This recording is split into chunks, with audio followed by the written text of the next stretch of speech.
সূর্য সবার ভালোবাসার মানুষ ছিল, আর এখন ওকে কেমন সবাই ভয় পায় দেখো। বাবা, বাবা, আমি এখন ওসব নিয়ে ভাবছি না মা। হ্যাঁ, ভেবো না, এটা ভাবার সময়ও নয়। আর তাছাড়া রূপা দিদি ভাই তো সত্যি বলেই দিয়েছে। হ্যাঁ, বাবাকে আমি সব বলবো। রূপা কষ্ট সহ্য করতে পারে। থাক মা, এখন এসব কথা বলতে হবে না। মা, অনেক তো রাত হলো, ডাক্তারবাবু তো এখনো ফিরলেন না। ফেরেনি তো।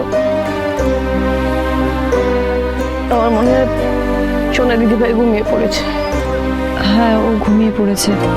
আপনি যান, আপনি ঘরে যান, একটু বিশ্রাম নিন, আমি আছি। না না, আমি আছি। আমি তো বলছি মা, আপনি ঘরে যান না, আমি আছি।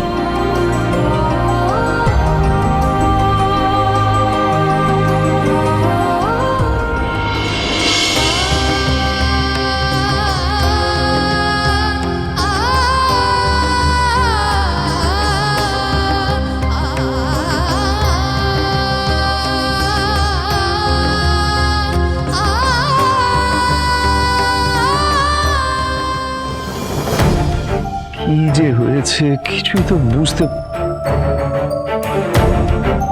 কি হয়েছে বলো তো? কি হয়েছে লাবণ্য? মিশকার বাড়িতে কিছু হয়েছে? আচ্ছা, ঠিক বুঝেছি। আমি তখনই আন্দাজ করেছিলাম সোনা দিদি ভাই যেভাবে আকুল হয়ে আমাদের ডাকছিল, নতুন করে আমাদের চিনতে চাইছিল, তখনই আমার সন্দেহ হয়েছিল আমার। আর তারপর যেই তোমরা বাড়িতে এলে আমি নিশ্চিত সবার কাছে অপরাধী হয়ে গেছি কবির, সবার কাছে। না, সেদিন যদি আমি শুধুমাত্র সূর্য দীপার কথা না ভেবে বাচ্চাগুলোর কথা ভাবতাম, তাহলে হয়তো আজকের এই দিনটা দেখতে হতো না। আমি একবারের জন্য ভাবিনি যে একদিন বাচ্চাগুলো বড় হবে, ওদের বুলি ফুটবে, ওদের নরম মনে কষ্ট চিরকালের মতন থেকে যাবে। আমি ভাবি আমি মস্ত বড় ভুল করেছি, আমি অপরাধী। না না না, আমার কথা শোনো শোনো শোনো শোনো আমি শোনো লাবণ্য, লাবণ্য এটা তো হওয়ারই ছিল। হ্যাঁ, দেখো সবকিছু ঠিক হওয়ার হলে অনেক আগেই হয়ে যেত, কিন্তু এখন যা পরিস্থিতি তাতে তো আমাদের অপেক্ষা করা ছাড়া আর কোনো উপায় নেই। সময়ের হাতে সবটা ছেড়ে দিতে হবে। তাতে যদি সবটা ঠিক হয়, হ্যাঁ, আর আমার বিশ্বাস সব ঠিক হয়ে যাবে। দেখো তুমি সব ঠিক হয়ে যাবে। দেখো তুমি এখনো বলছো সব ঠিক হবে? হ্যাঁ হ্যাঁ লাবণ্য, কিন্তু না, আমি বলছি সব ঠিক হয়ে যাবে। আমার বিশ্বাস সবটা ঠিক হয়ে যাবে। শুধু একটা কথা কি জানো তো, একটা জিনিস আমি জানি না যে সূর্য কবে, মানে দেখো ও তো আমার বড় ছেলে, ও কবে বাড়িতে ফিরে আসবে বলো তো? কবে?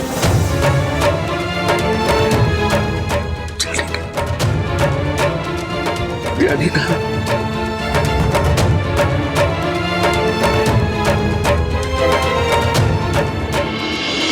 আচ্ছা,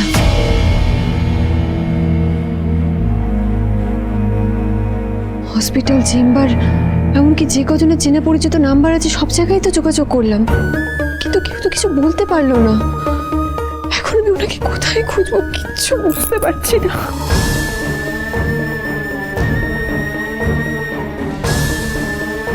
সোনা মায়ের আসল বাবার মাকে আমি খুঁজে বার করবো যেভাবেই হোক, যতদিন সময় লাগুক। আমি আমার মাকে কথা দিয়েছি, আমি সেটা করবোই। আর যতদিন না আমি আমার কাজে সফল হচ্ছি, আমি বাড়িতে আসবো না।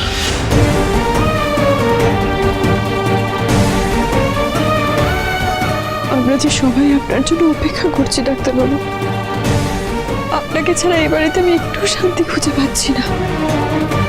কোথায় আপনি? শোনেই ছুটি, আমার মা বাবাই তোমার মা বাবা। যা কিছু আমার সব তোমার, কারণ আমরা দুই বোন, যমজ বোন। মুখে যে যাই বলুক না কেন, আপনি ফিরলেই মেয়েরা তাদের বাবা মাকে ফিরে পাবে, তাদেরকে একসাথে দেখতে পাবে। এটা যে কতটা তৃপ্তি সেটা আপনি ওদেরকে দেখলেই বুঝতে পারবেন। শুধু আপনি তাড়াতাড়ি ফিরে আসুন ডাক্তারবাবু, খুব তাড়াতাড়ি। বড় বৌদি, আপনার ফোন। আমার ফোন? তাও আবার এই ফোনে? কে ফোন করেছে? ব্যাংক থেকে ফোন এসেছে। দাদাবাবুকে চাইছিলেন, কিন্তু উনি নেই বলে ওনার ওয়াইফকে দিতে বললেন ফোনটা। ও হ্যাঁ, দাও দেখি। হ্যালো, মিসেস সেনগুপ্ত বলছেন? হ্যাঁ বলছি, বলুন। ম্যাম, এটা আসলে একটা ভেরিফিকেশন কল। আসলে কি হয়েছে, ডক্টর সেনগুপ্তের বিভিন্ন অ্যাকাউন্ট থেকে টাকা উইথড্র করা হয়েছে, অথচ রেজিস্টার মোবাইল নাম্বারটা সুইচ অফ। সে কি? আসলে ওনার অ্যাকাউন্ট থেকে এই ধরনের ট্রানজাকশন খুব স্বাভাবিক নয়। কত টাকা তোলা হয়েছে? বেশ অনেকটাই। আচ্ছা, টাকাগুলো কিভাবে তোলা হয়েছে বলতে পারবেন? এটিএম থেকে, শহরের বাইরে, হরিদেবনগর থেকে। হরিদেবনগর? এটিএম থেকে এতগুলো টাকা তুলে নিচ্ছে, ডাক্তারবাবুর কোনো বিপদ হলো না তো? এটা ধরো তো।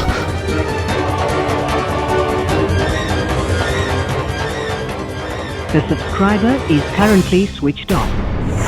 সুইচ অফ বলছে। আমার এবার মনটা কুকু ডাকছে। উনি ঠিক আছেন তো? এবার কি হবে বড় বৌদি? মা কোথায়? মনে হয় বাচ্চাদের ঘরের দিকে গেছে।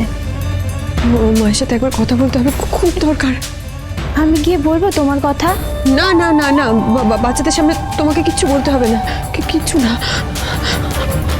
আমি থাকতে ওনার কিচ্ছু হবে না, কিচ্ছু না।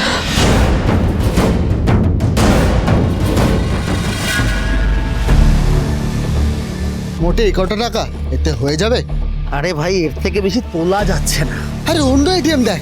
ধুর, অন্য এটিএম দেখ, 2-3টে এটিএমে চেক করেছি, এর থেকে বেশি টাকা তোলা যাচ্ছে না। আর শোন, এটিএম থেকে যে টাকা তুলতে পেরেছি না, এটাই আমাদের ভাগ্য, বুঝেছিস?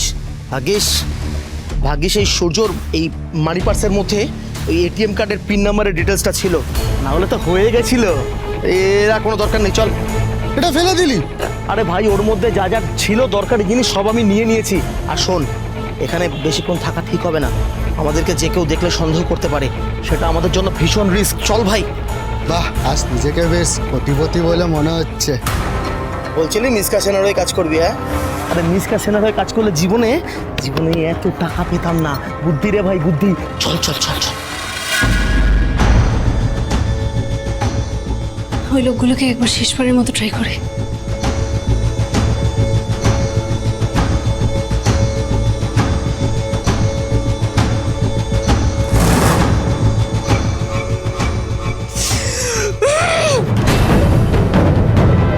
না, একবার সেনগুপ্ত বাড়িতে গিয়ে আমাকে খোঁজ নিতেই হবে। যাই। ঠাকুর, তুমি দেখো ওনার যেন কোনো ক্ষতি না হয়, আমাকে পথ দেখাও, যেভাবেই হোক ওনার কাছে আমাকে পৌঁছে দাও। আমাকে পৌঁছতেই হবে ওনার কাছে। দাদা দাদা, আপনি যাবেন? না ম্যাডাম, এখন গাড়ি গ্যারেজে যাবে, এখন আমি যাব না। দয়া করে একটু সাহায্য করে দিন না, আমার খুব দরকার। আচ্ছা আচ্ছা, আপনি কোথায় যাবেন বলুন। হরিদেবনগর। ও বাবা, এ তো শহরের বাইরে, 2000 টাকা দিতে হবে। অত টাকা? না পোষালে আপনি অন্য কাউকে দেখুন। না না না না, আপনি চলুন। আমার কাছে অত টাকা নেই যদিও, কিন্তু আমার কাছে যতটুকু আছে আমি আপনাকে সবটাই দিয়ে দেবো। আমার কাছে আপাতত এই টাকাটা আছে, আপনি এটা নিন, আমি পরে আপনাকে সব দিয়ে দেবো। ম্যাডাম, এ তো মাত্র 500 টাকাও মনে হচ্ছে হবে না। না না, এতে আমি যেতে পারবো না, আমি যাব না। আপনি এটাতেই নিয়ে চলুন, আমি পরে আপনাকে সব দিয়ে দেবো। সে কি, আপনি গাড়ি চড়বেন এখন আর টাকা দেবেন পরে? এটা মামদাবাজি নাকি? দাদা, আমার সামনেই বাড়ি, আমার একটা নার্সারিও আছে। দেখুন, আমার কাছে এখন অত টাকা নেই আর সময়ও নেই। আমি আপনাকে কথা দিচ্ছি, আমি আপনাকে পরে সব টাকা শোধ করে দেব। কত বড় বাড়িতে থাকেন, তবু বলছেন টাকা নেই?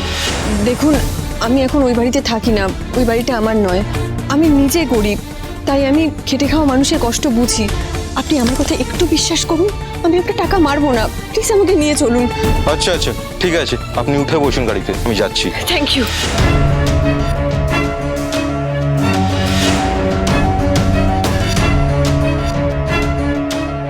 বাড়ি থেকে তো বেরিয়ে এলাম, কাউকে জানানো হলো না। যদি ভুল হয় তখন কি করব? মাকে একটা ফোন করে দেখি।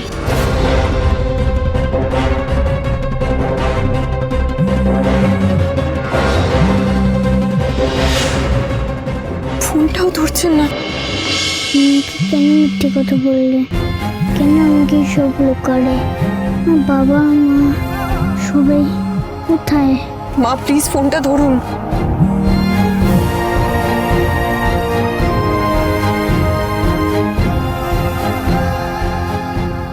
ডাক্তারবাবু, আপনি ঠিক আছেন তো?